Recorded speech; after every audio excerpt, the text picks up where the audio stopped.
El Salvador en los últimos años fue protagonista de hechos políticos que marcaron la historia de esta nación. 21.000 kilómetros cuadrados han sido suficientes para poner al centro de organismos internacionales con guerras, corrupción, pandillas, catástrofes, entre otros. En todo esto tienen responsabilidad los políticos electos en la historia reciente.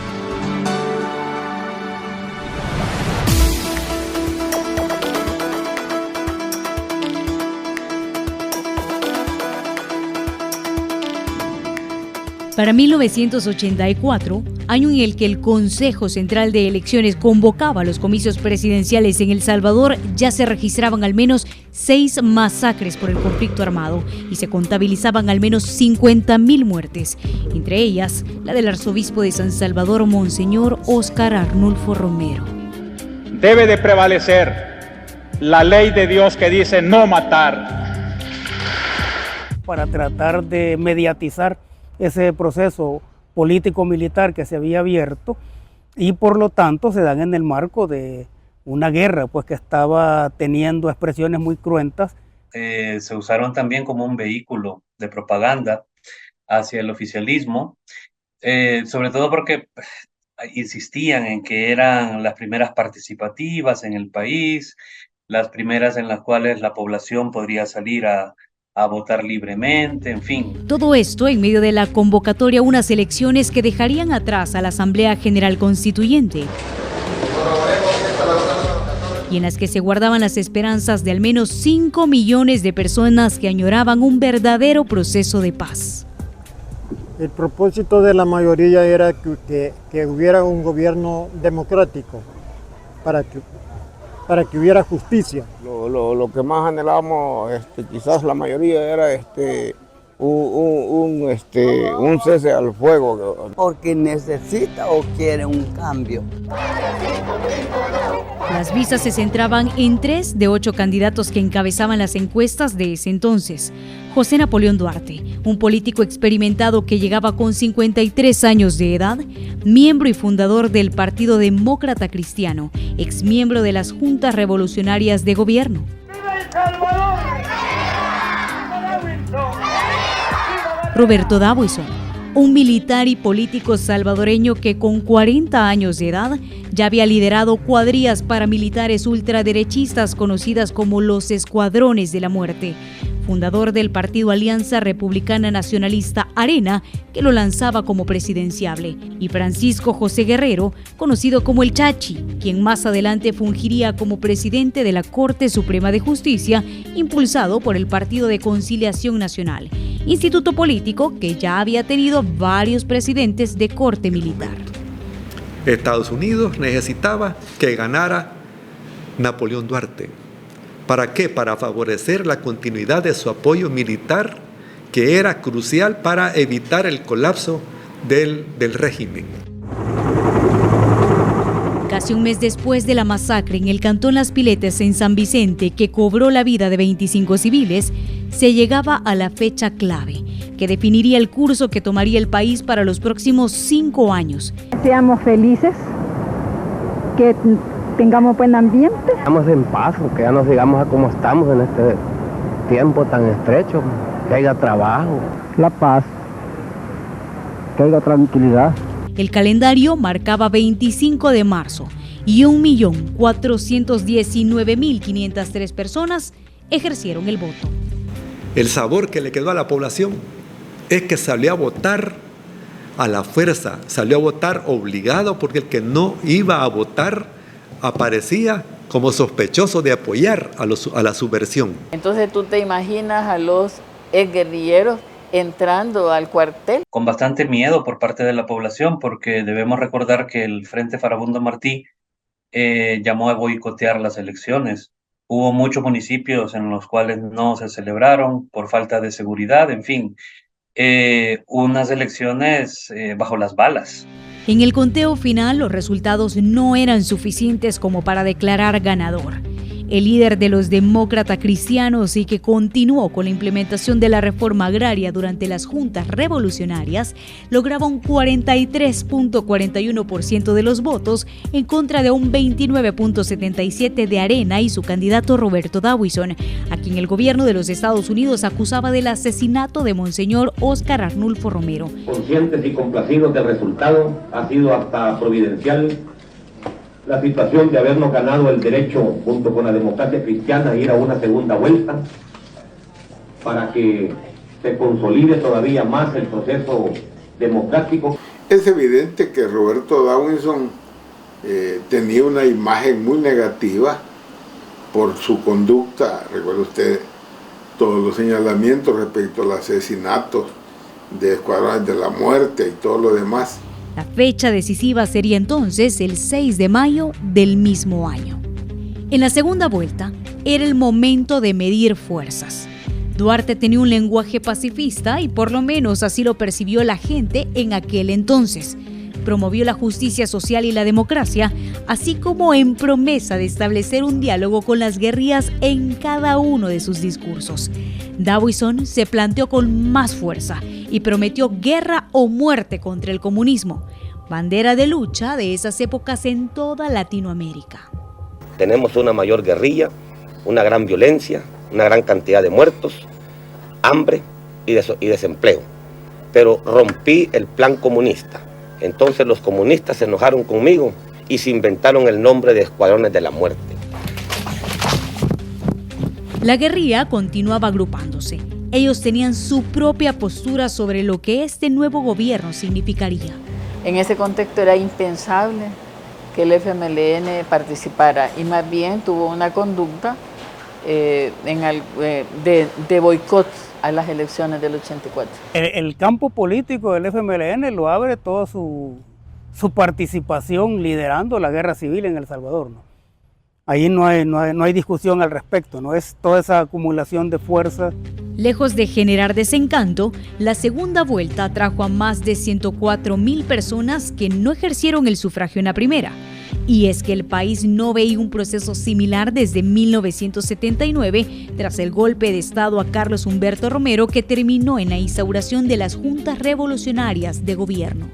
Con apenas una diferencia de 7.2%, El Salvador le dio su voto de confianza a José Napoleón Duarte, en medio de un rumor popular y señalamientos públicos de fraude y de intervención del gobierno de los Estados Unidos, con un Consejo Nacional de Elecciones que se desmarcaba totalmente de los hechos.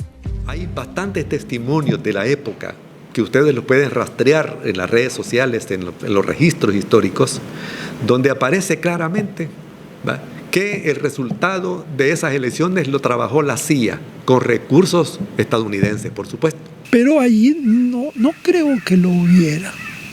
Por lo menos ya no participé en esa elección. Al contrario, no la aceptaba.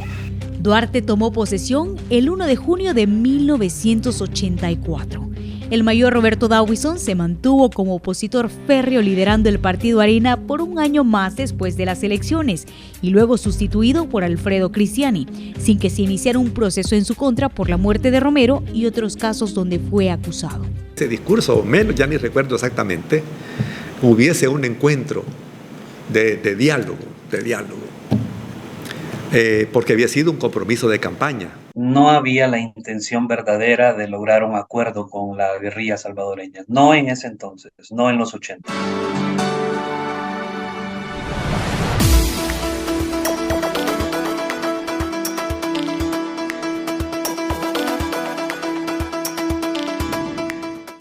Solidaria que nos conduce al... ¡Que viva El Salvador! Cuando en la amada patria extrañas voces.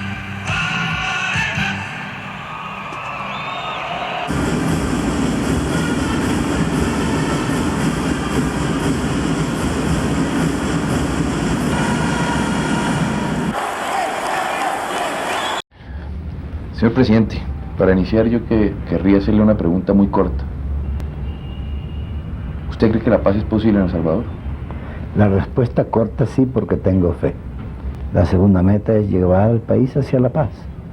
Para eso también necesito la comprensión del pueblo y yo tengo la seguridad que lo voy a lograr. En el marco constitucional aprobado, aún antes de los acuerdos de paz, pero como producto de la negociación, eso es lo que abrió el espacio para que en los mismos acuerdos se desarrollara uno que permite al FMLN convertirse, después de la firma, en un partido político. Para 1989, a finales de su mandato, José Napoleón Duarte dejaba encaminado el proceso de paz, pero tenía del cuello a la economía que angustiaba a quienes depositaron su confianza en él.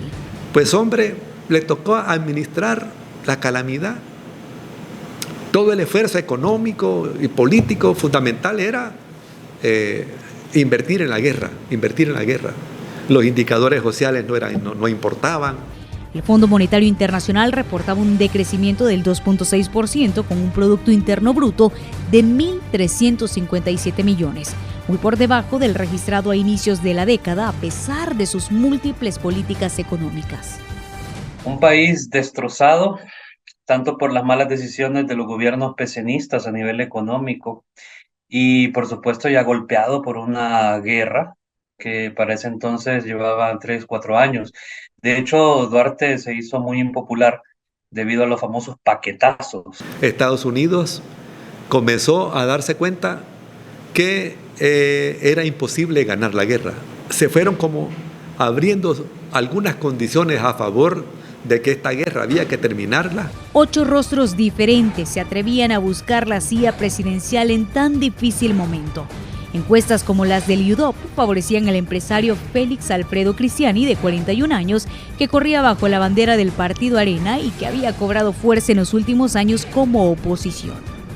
Dejaba en segundo plano al histórico PDC, que llevaba como candidato a Fidel Chávez Mena, de 50. Y estaba muy cansada del gobierno de la democracia cristiana y de Duarte en concreto. Así que Cristiani representó como esa gran esperanza para lograr la paz, porque fue parte de su campaña política también. Previo a las elecciones del 89, el FMLN propuso incorporarse y participar en las elecciones del 89. Pero como las elecciones iban a ser en marzo, y estamos hablando de ir por septiembre, octubre, el tiempo era corto. El PDC planteaba corregir fallas del mercado y revertir gradualmente la nacionalización de la banca decretada en 1980. Y Arena, regulaciones comerciales que parecían excesivas y una disminución de la inflación mediante la reducción del gasto público. El Banco Mundial, el Fondo Monetario Internacional estaban presionando ya al país para que introdujera las reformas neoliberales. Y el PDC no prestaba las condiciones, mientras que estos empresarios de Arena sí estaban dispuestos a privatizar todo. El 19 de marzo, más de 1 millón de personas salieron a votar. Y con el 53.82% de los votos, Cristiani se agenciaba el primer gobierno para el partido tricolor. Fue investido el 1 de junio del mismo año. Con ello, inicia el declive del PDC. Esas elecciones marcadas porque ganó Arena, perdió el PDC, también quedaron marcadas por esa iniciativa audaz del FMLN de decirle: señores, nosotros dejamos las armas, estamos dispuestos a participar en las elecciones. En esa consecución o tras eso estaban cuando estalla la ofensiva final del Frente Farabundo Martí, hasta el tope, el 11 de noviembre de 1989, para forzar al gobierno de Arena a sentarse a negociar. Con apenas unos meses de gobierno, en El Salvador se recrudece la guerra. 6 sacerdotes jesuitas de la UCA fueron asesinados. Investigaciones actuales vinculan a Cristiani directamente en los hechos. Y el FMLN lanzaba la ofensiva Hasta el Tope, que representa el 17% de las muertes globales durante todo el conflicto armado. Que no era un gobierno en realidad civil. La cara era civil, pero era la misma dictadura militar la que prevalecía. Al grado tal, por ejemplo, que para la ofensiva del 89, ¿tú te acuerdas? Después de la ofensiva, los militares se tomaron la libertad de ir a matar a la UCA, a los jesuitas, ¿verdad? Y Cristiani dice que no se dio ni cuenta. Deseamos de que haya paz, es lo único que podemos desear. Pero ¿por qué no alcanzamos a terminarla? Si a veces hay muchas mujeres que los tiramos hasta lo más imposible por ganarnos la vida. Tenemos la esperanza que algún día se tranquiliza la situación que tenemos. Tras varias rondas de negociaciones, se firma la paz en 1992. Inicia un nuevo periodo para El Salvador con la participación política del FMLN y la formación de nuevas instituciones en el país. Entonces, con esos tiempos acelerados, el FMLN cumplió el requisito de formarse como partido. Y en el 1 de septiembre del 92 se constituye como partido y el 14 de diciembre de ese año es inscrito como tal. Los retos ahora eran otros. Cristiani se comprometió a cumplir algunos acuerdos, pero por supuesto abandonó otros, ¿verdad? Como es el tema de instalar la mesa económico y social para abordar las causas estructurales de la guerra. El recién nombrado partido político FMLN presenta como candidato a Rubén Zamora, con 52 años de edad, que había abandonado las filas del PDC mucho antes de su declive. Esta es la primera elección en que la izquierda va a ponerse en la democracia, en la democracia constitucional. Y construyó la alianza con la Convergencia Democrática y el MNR para participar, llevando a 2 personas a la presidencia que no eran militantes suyos. Vamos todos a reafirmar el gran triunfo de nuestro pueblo. Vamos todos, con Arena, vamos a vivir mejor. Y se enfrenta contra el abogado Armando Calderón Sol, de 46 años, apoyado por la derecha salvadoreña. Para el 20 de marzo, el recién conformado Tribunal Supremo Electoral convoca a elecciones.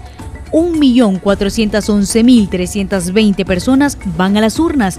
Con resultados en firme, Arena obtenía el 49.3% de los votos, el FMLN con el 25.6% y el PDC lograba 16%, lo que obliga a una segunda vuelta electoral. Así comienza el FMLN a convertirse en partido político. Si bien es cierto, no se gana con Rubén, pero el partido sigue creciendo y se convierte al final en la segunda fuerza.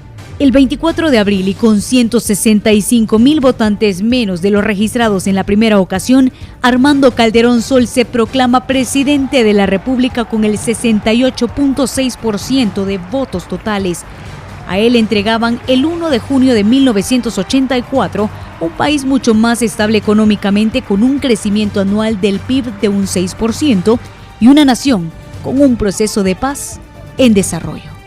Todos estos regímenes de Arena contribuyeron a profundizar y a desarrollar las políticas neoliberales, las políticas de empobrecimiento. Seguimos adelante en la construcción de un proyecto de país que allá más adelante tomó forma programática, y con eso pues pudimos librar más adelante las alianzas con los médicos, con los maestros, con los trabajadores, con las comunidades. 5 años después, las promesas no eran las mismas. Arena gozaba de su mejor momento con una década en el poder y el FMLN cobraba fuerza. El FMLN entonces llegó con suficiente fuerza política, con suficiente organización social, ¿verdad?, a llenar el vacío que dejó el PDC ya en el ámbito electoral. El porcentaje a favor de nuestro partido es del 53%. Francisco Flores era la carta que jugaría el partido Arena para las elecciones de 1999. Prometía realizar un cambio de la política económica, políticas sectoriales de desarrollo y libre competencia. Incluso aseguró que permitiría la apertura total a la banca extranjera en El Salvador. Sus más cercanos contrincantes, según las encuestas, eran Facundo Guardado por la bandera del FMLN en coalición con la Unión Social Cristiana, y Rubén Zamora, que de nuevo insistía en ocupar la silla presidencial, esta vez con menos esperanzas bajo la bandera del partido Coalición Democrática Unida, que por cierto tampoco duró mucho. De acuerdo, y todos teníamos que aceptar que hasta ahí podíamos de llegar, pero el problema era seguir luchando por que vieran los cambios, y para eso había que hacer partido.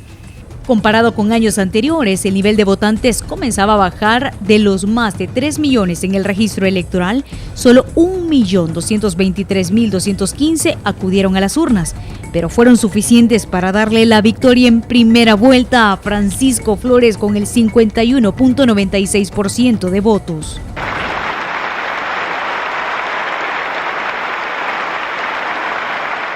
Una educación integral, un ambiente de oportunidades y un espacio abierto a la realización personal. En el quinquenio de Flores, el país sufrió 2 terremotos, situación que lo pondría contra la cuerda debido a que años más tarde sería señalado del millonario desvío de fondos de Taiwán.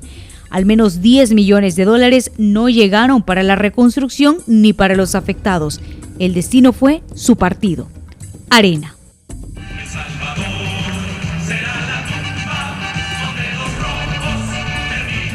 Creo que los gobiernos de Arena cometieron errores de corrupción, por un lado, de incapacidad para enfrentar el tema económico-social, por pegarse a un neoliberalismo que no lo hicieron ni bien siquiera, sino que se convirtió en mercantilismo.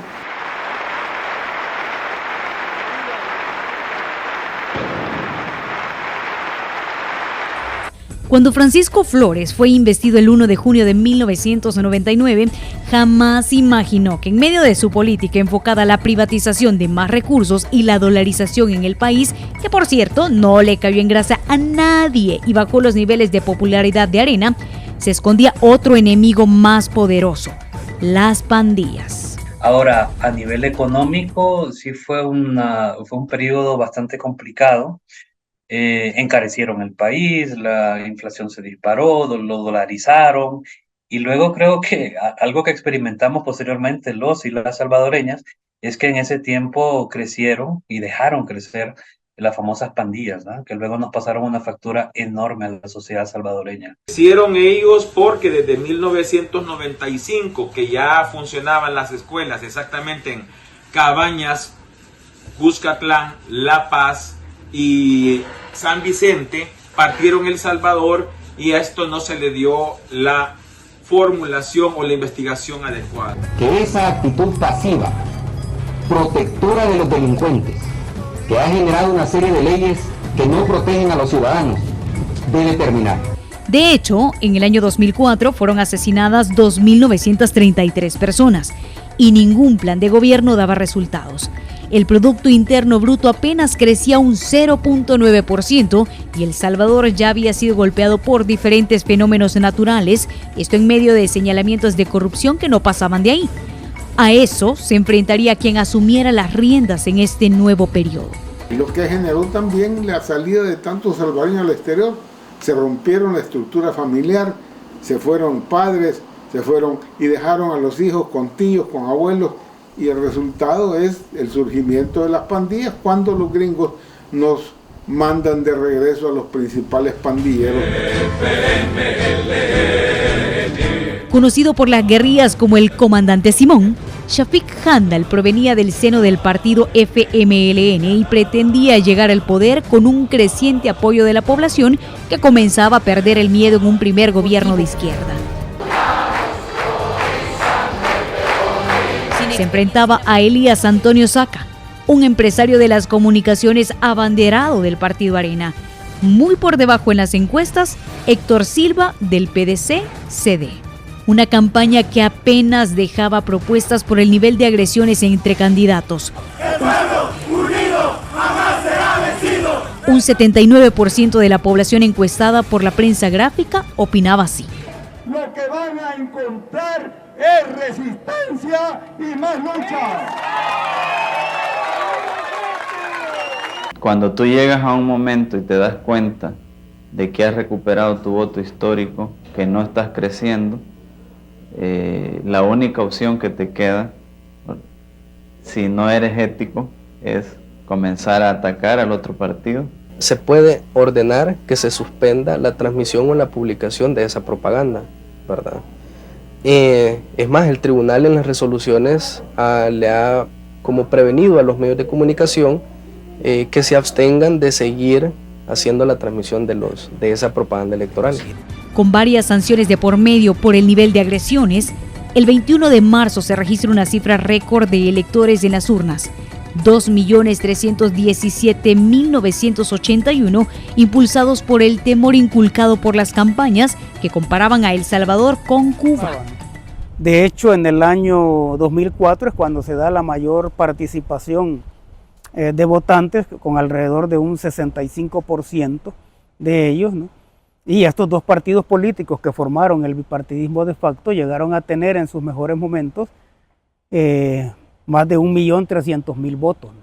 Entonces la gente, el ciudadano, estaba cumpliendo su papel, ¿no? El 57.71% de ellos se le dio el espaldarazo de confianza a Elías Antonio Saca, quien asume el cargo el 1 de junio de ese año. Revolución o muerte venceremos. El FMLN continuaba en ascenso. En 2004, a pesar de perder, logra una votación de más de 800.000 votos y eso le dio fuerza al frente y le permitió más adelante buscar la alianza con otros sectores, que es lo que nos lleva en el 2009 a ganar la presidencia con Mauricio Funes.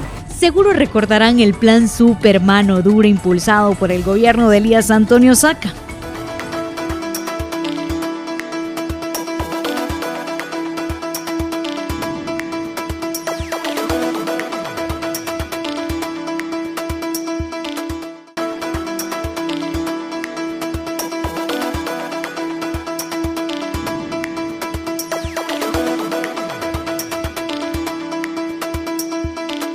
Y como recordarán, no tuvo los resultados esperados. 2008 finalizaba con 52.39 homicidios por cada 100.000 habitantes, colocándolo en uno de los países más peligrosos de América Latina. Los planes mano dura y super mano dura eran más propagandísticos que planes reales contra delincuencia organizada. ¿Por qué? Porque tenía demasiada improvisación. Con una derecha mal parada en las encuestas, el FMLN aprovechaba su momento. Fue un desafío permanente, ¿verdad? Se modificaron los estatutos en varias ocasiones para facilitar esto, la construcción de escuelas políticas, todo ayudó y fue un esfuerzo autosostenido que nunca dependió, más bien siempre estuvo en contra a la gran empresa. De Arena ya sabíamos qué esperarnos. O sea, nosotros sabemos que Arena surge ligada a los escuadrones de la muerte.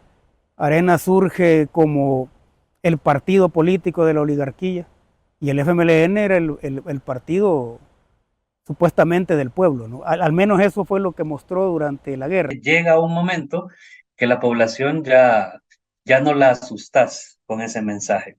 Y la población comenzó a perder el miedo hacia el FMLN porque gobernaba a nivel local también, muchos municipios a partir de 1997 sobre todo. Y con una estrategia muy marcada, el partido busca un candidato que proviene de la sociedad civil, con una exposición grande en medios de comunicación y una campaña fuerte que lo alejaba del miedo del periodo anterior. La justicia social, Funes, con mucho más empleo, Funes, ¿alguien me lo dará? Funes, FMLN, Funes, un nuevo El Salvador, Funes. Mauricio Funes. Su principal bandera era contrarrestar a las pandillas, traer paz a las comunidades y fortalecer el crecimiento económico. A los nacionalistas puros que nunca buscan elogios. El Partido Arena lanza como candidato a Rodrigo Ávila, quien fue director de la Policía Nacional Civil durante el gobierno de Armando Calderón Sol y Elías Antonio Saca, quien intentó resolver el problema de las pandillas. Se van a lugares como La Campanera, como La Iberia, en donde se llega con policías pero sin planes, sin órdenes de captura, no habían unidades especializadas para darle respaldo, de las que se abrogaba para poder funcionar. Esta vez solo dos partidos políticos buscarían el poder. El 15 de marzo, 2.659.138 personas acudieron a las urnas y le dieron el gane a Funes con el 51.32% de votos contra un 48.68% de Arena. Este triunfo va por ti, Shafiq. La lucha continúa. Se rompe así 20 años de los gobiernos de derecha. Y evitar el error comienza por no hacer lo que algunos ya hicieron mal en este país. El Frente se volcó mucho a vigilar que el Ejecutivo hiciera una gestión que no sacrificara al pueblo, más bien que lo ayudara. Investido el 1 de junio de 1999, fue uno de los presidentes más controversiales por sus enfrentamientos con la prensa y revelar el desvío de $10 millones donados por Taiwán. Flores fue el primer presidente procesado por actos de corrupción y capturado en su residencia el 19 de septiembre del 2014. 2 años más tarde falleció. Esto hunde cada vez más al Partido Arena. Sino que se convirtió en mercantilismo y eso desgastó principalmente al gobierno de Tony Saca, que ya fue el colmo por afectar a las pensiones. Es evidente la corrupción que se supo después. El presidente y las autoridades de seguridad pública no se han sentado a negociar con las pandillas. Mienten quienes han sacado sendos informes donde dicen que el gobierno entregó dinero a los líderes de pandillas o entregó beneficios a los líderes de pandillas. El 14 de abril del 2012, por primera vez en historia reciente de El Salvador, se registró un día con 0 homicidios. Marcaba el inicio de un proceso de pacificación entre el 2012 y el 2014 durante la administración Funes, que sirvió como mediador del diálogo según las mismas autoridades y que fue considerado como una política de Estado. ¿Cuál iba a ser la posición del gobierno? El gobierno estuvo a la expectativa, facilitó y creó las condiciones para que la tregua se diera. Y ahora estamos convencidos de que la tregua ha funcionado. Disminuyen de 14 a 7 homicidios diarios en promedio, pero incrementa las desapariciones. Desde ahí, inicia una investigación fiscal de una serie de privilegios en los recintos penitenciarios como parte de un acuerdo o tregua con el gobierno.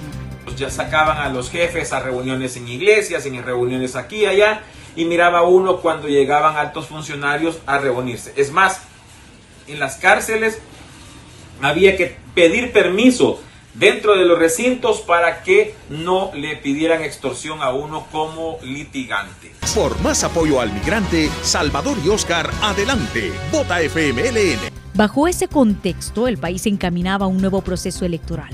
Salvador Sánchez Serén era el candidato del FMLN que quería lograr un periodo más en la presidencia, prometiendo dar continuidad a los programas sociales impulsados por la administración Funes, con la promesa compartida con el resto de candidatos de reducir los homicidios. Ser claro de que en el último periodo, pues Mauricio también reconoció que era el Frente el que podía darle continuidad a las políticas que se habían iniciado durante su gobierno. Este pueblo ha seguido el camino de la paz, ha seguido el camino de la democracia, ha seguido el camino del cambio y no lo van a detener.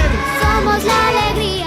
Para algunos analistas, el tema de la inseguridad era un mal necesario para los políticos. De hecho, Norman Quijano, quien recientemente terminaba su gestión como alcalde de San Salvador, llegó a derramar lágrimas mientras lanzó su campaña por un país libre de maras. Todos sabemos, la obligación más urgente del próximo presidente es hacerlo. Sin embargo, de acuerdo a la Fiscalía, Quijano, una de las caras más visibles del partido de derecha en ese entonces, negoció bajo la mesa ayuda económica para las pandillas. Casi una década después, sería procesado y buscado por la justicia. Usted y su gobierno tienen un oscuro y cobarde pacto con las maras. Usted brinda beneficios y protección a los mareros. Usted jamás combatirá a las maras, ni jamás usará el ejército con firmeza en contra de ellas. Pero para esas fechas, Arena ya se resquebrajaba. Diputado, yo nunca le voy a contestar lo que usted quiere oír. Francisco Flores, principal asesor de campaña de Norman Quijano, era salpicado por el desvío de fondos de Taiwán.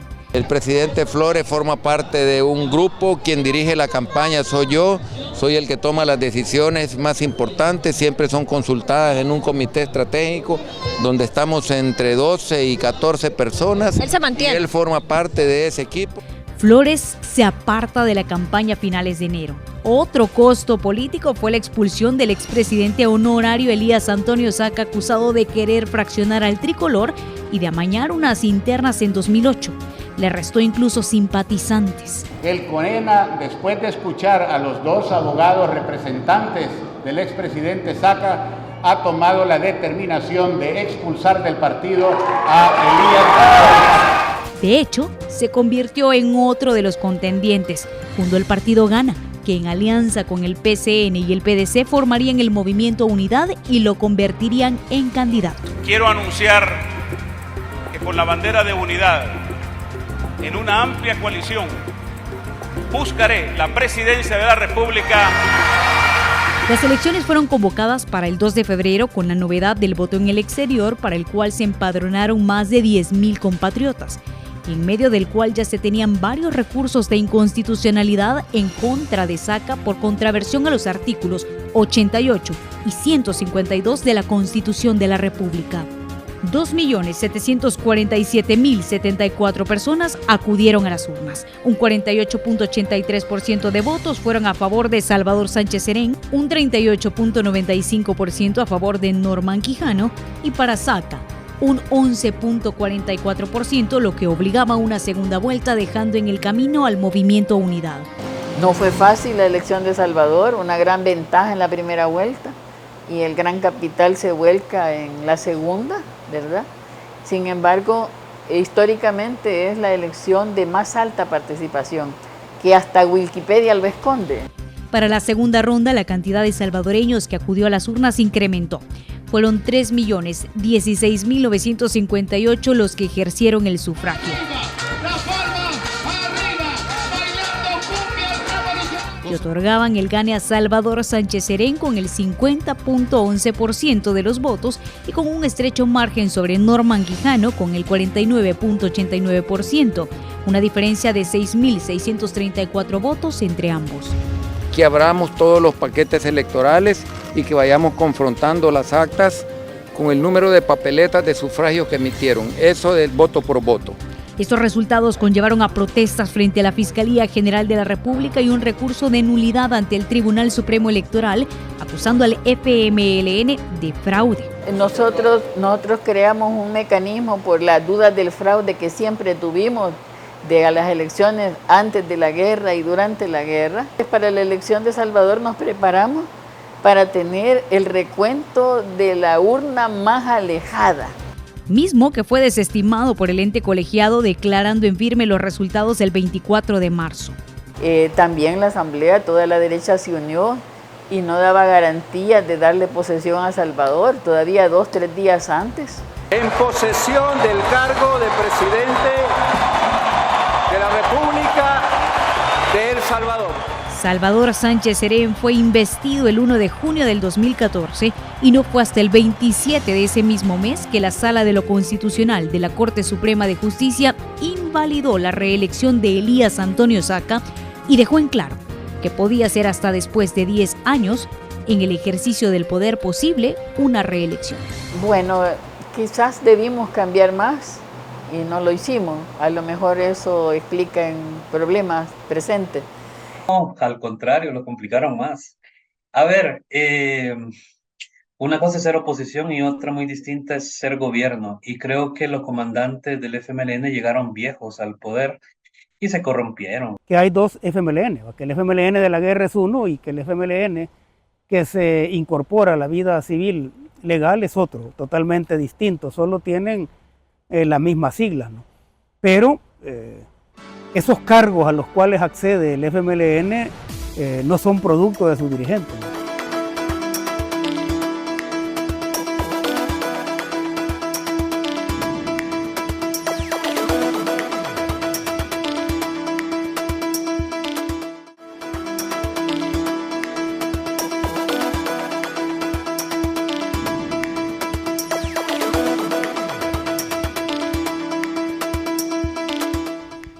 En el 2019 se rompe el bipartidismo en medio de procesos penales por actos de corrupción y una administración en serios problemas debido al incremento de la delincuencia en el país. Un año clave fue el 2016 en el que todo detonó. Un dato a nivel de la historia política salvadoreña: ningún partido que ha perdido la presidencia de la República ha regresado. Ni Propatria de Martínez, ni el PRUD de Osorio, ni el PCN de los 70, ni Arena, ni el FMLN van a volver. La masacre de 11 trabajadores en San Juan Opico, departamento de La Libertad, consternó a El Salvador el 3 de marzo del 2016.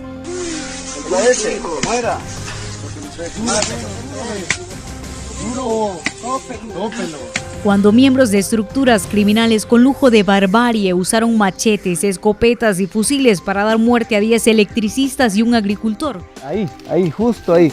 El punto, espérame, si el punto es este punto. Poniendo contra la pared la débil política de seguridad de Salvador Sánchez Serén, basada en la rehabilitación de pandilleros, prevención del delito que se alejaba de la tregua entre pandillas que había sido impulsada por la administración de Funes y que ya tenía una investigación en marcha. Que somos respetuosos de la vida y respetuosos de los derechos humanos. Por eso nuestra decisión es fortalecer el plan El Salvador Seguro. Entonces, se aprueban medidas extraordinarias de seguridad con restricción de telecomunicaciones en las cárceles y traslado de reos a máxima seguridad, poniendo en el ojo del Ministerio Público a la Dirección de Centros Penales, que ordena la captura del director Rodil Hernández por mal manejo de fondos. Investigación que se amplía en 2021, además del despliegue de la policía y militares en zonas de riesgo. De registrar más de 11 muertes diarias, se llegó a menos de 10. Dentro de los centros penales habían personas encargadas de vender desde una simple toalla sanitaria o un rollo de papel higiénico 4 veces el precio real, hasta alimentos, y hacían que las personas que recibían alimentos por parte de la familia se repartiera primero con los delincuentes que estaban por parte de pandillas. El 19 de agosto, era el mismo expresidente Mauricio Funes quien confirmaba a través de su cuenta en Twitter que se encontraba fuera del país, un día antes que la Fiscalía ordenara un allanamiento en su residencia y la de sus allegados en busca de elementos probatorios de actos de corrupción durante su gestión, adjudicación millonaria de contratos y un incremento patrimonial no justificado. Contamos con suficiente prueba documental, suficiente prueba testimonial y pericial para poder demostrarle ahora a un juez de sentencia los delitos que se le están atribuyendo al expresidente de la República. Apenas un mes después, el gobierno de Nicaragua otorgaba asilo político al exmandatario y a su grupo social, alegando persecución política. Había unas partidas que eran secretas de casa presidencial que históricamente eran manejadas al antojo y no se entregaba ningún comprobante de los gastos, ¿verdad? Y así vemos, por ejemplo, que solo en el gobierno de Mauricio Funes manejó 351 millones de dólares sin ningún control. Entonces, la población estaba esperando que el FMLN fuera diferente y que el FMLN pudiera hacer valer las banderas por las que incluso se había alzado en la guerra. Pero ya para entonces el FMLN esas banderas las había ido dejando tiradas en el camino. Entonces la gente se siente más desencantada con el FMLN, y si tú miras los datos, inclusive ahora, ¿no?, que ya están casi en proceso de extinción, incluso tienen un punto porcentual más de apoyo Arena, que es del 3% de la población, y el FMLN tiene un 2%. 2 meses más tarde, la policía confirmaba la detención del expresidente de Arena y fundador del partido Gana, Elías Antonio Saca, junto a otros 6 exfuncionarios acusados de los delitos de peculado, lavado de dinero y agrupaciones ilícitas. Con él ya eran 3 expresidentes procesados por actos de corrupción. El primero, Francisco Flores, expuesto a los medios por Mauricio Funes, quien falleció el 30 de enero mientras era procesado por el desvío de fondos de Taiwán. A raíz de su defunción, el juez ordena sobreseimiento definitivo. En alguna medida, esto generó el descontento social y la poca credibilidad en los partidos políticos. Ninguno de los gobiernos, tanto de Arena como del FMLN, hicieron caso de ese clamor popular, y por lo tanto la gente se desencantó de eso. Por sus frutos los conoceréis, dice por ahí. pero también figuras como las de Nayib Bukele, que se distanciaban de la mala imagen del partido y que lograban un creciente apoyo popular. Bueno, la diferencia es que desde adentro había quienes no lo decían públicamente, pero querían a Nayib Bukele. Y eso de alguna manera fracturó internamente y creó las dificultades que tuvimos en ese proceso. Mientras Salvador Sánchez Serén finalizaba su periodo con una calificación de 4.38, según la encuesta UDOP-UCA del 27 de abril al 7 de mayo del 2019, la más baja en la historia democrática. De hecho, las elecciones en El Salvador se habían convertido en una especie de juego macabro. O sea, el ciudadano, el votante sabía que el candidato, que siempre se presentaba como alguien honesto, inteligente, transparente, etcétera, le iba a hacer 1000 promesas y de antemano la población sabía que esas promesas no se iban a cumplir. Nayib Bukele surge como una figura política tras gobernar Nuevo Cuscatlán bajo la bandera del FMLN. Años más tarde da un salto a la alcaldía de San Salvador con fuerte respaldo de los votantes. Un buen árbol no puede dar malos frutos. Entonces nosotros hemos dado ya buenos frutos en Nuevo Cuscatlán. Si hemos dado buenos frutos en Nuevo Cuscatlán, no podemos dar malos frutos en San Salvador. En 2017, tras ser expulsado del partido de izquierda que había perdido la aceptación popular, se resolvió imponer la máxima sanción, que es la expulsión del señor Nayib Armando Bukele Cortés. Bukele, de 36 años, anunció en Facebook Live su intención de correr por la presidencia de la República para las elecciones del 2019, con una idea clara de gobernar, pero sin un partido político. Lanzar este día un movimiento para buscar la presidencia de la República en el año 2019. Cuando creían que ya estaba todo resuelto y que correría con Cambio Democrático, el Tribunal Supremo Electoral cancela a este y a 3 partidos más. Si alguien que ya está afiliado a un partido se afilia a Gana, vale la última afiliación. Finalmente es Gana quien lo acoge minutos antes del cierre de inscripciones. Incluso el Partido Naranja dejó ese color y se cambió a Cian. Que diversos analistas le comienzan a encontrar incluso algunos rasgos, ¿verdad?, de fe y de religiosidad. Pues hombre, siempre aparecen en momentos de crisis de los pueblos figuras parecidas. Mientras tanto, el bloque de derecha unía fuerzas con una coalición entre Arena, PCN, PDC y Democracia Salvadoreña. Ven y vota con confianza, vota con tu corazón y recuerda que tu voto es secreto. Su carta en juego, alguien alejado de la política. Carlos Calleja, empresario de una cadena de supermercados del país. Aquí no se trata de quizás, de que posiblemente, como les dije, vamos a ganar la presidencia de la República. Analizando una manzana de la discordia y frente a encuestas que no les favorecían, el FMLN lanzaba al ruedo al ex canciller de la República y líder histórico, Hugo Martínez. Este aparato de defensa del voto, que le llamamos el ejército político electoral, funcionamos de manera vertical y las órdenes se dan y las órdenes son defender el voto con todo. Errores, problemas. Nadie hizo tanto por los sectores sociales más que los 2 gobiernos del FMLN.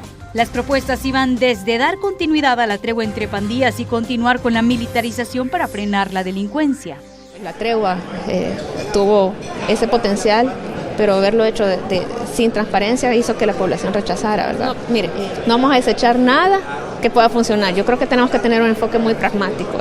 Si acaso hay represión, tiene que haber prevención y rehabilitación. Vamos a revisar la necesidad de mantener al ejército en la calle. Si se necesita prorrogarlo, vamos a trabajar con ellos y si es necesario lo vamos a hacer. Y yo vengo en el nombre de Jesús a declarar el presidente nuevo de la República de El Salvador. Había esperanza, decía la gente, mientras algunos analistas, historiadores y politólogos calificaban a Bukele como una figura mesiánica que nace en decadencia de los partidos salpicados por promesas rotas y corrupción. Nayib es el Mesías para muchas personas. Y el lema fue: el dinero alcanza cuando nadie roba. El asunto es que el Arena y el FMLN vieron que la población le dio el apoyo prácticamente a este joven. Se llegó el día D, 3 de febrero del 2019. 2.733.178 personas acudieron a las urnas y 3.808 buscaron desde el extranjero votar en las elecciones. Encuestas como Fundaungo, el UDOP, la UTEC advertían de una derrota absoluta en las urnas. Antes de llegar creo que ya llevaba una carrera política totalmente abierta. Venía de una alcaldía de San Salvador, venía de una alcaldía de Nuevo Cuscatlán, pero hoy espero este cambio con este presidente que ha habido. Y sigamos. Con el 53.10% de los votos totales, es decir, 1.434.856 votantes, Nayib Bukele se declaraba ganador absoluto de las elecciones sin necesidad de una segunda vuelta. Y ganamos en todos los departamentos del país. El 1 de junio de ese mismo año, el joven político se enfrentaría a un país con enormes índices de criminalidad, un país endeudado con crecimiento económico relativamente bajo, un sistema de salud precario y la obra pública en el ojo de la gente por los altos índices de corrupción. Ahora los ojos están sobre el Tribunal Supremo Electoral, pues se va a dar la primera reelección por lo menos en los últimos 8 periodos electorales de la historia reciente. Estos y otros temas en Camino a las Urnas.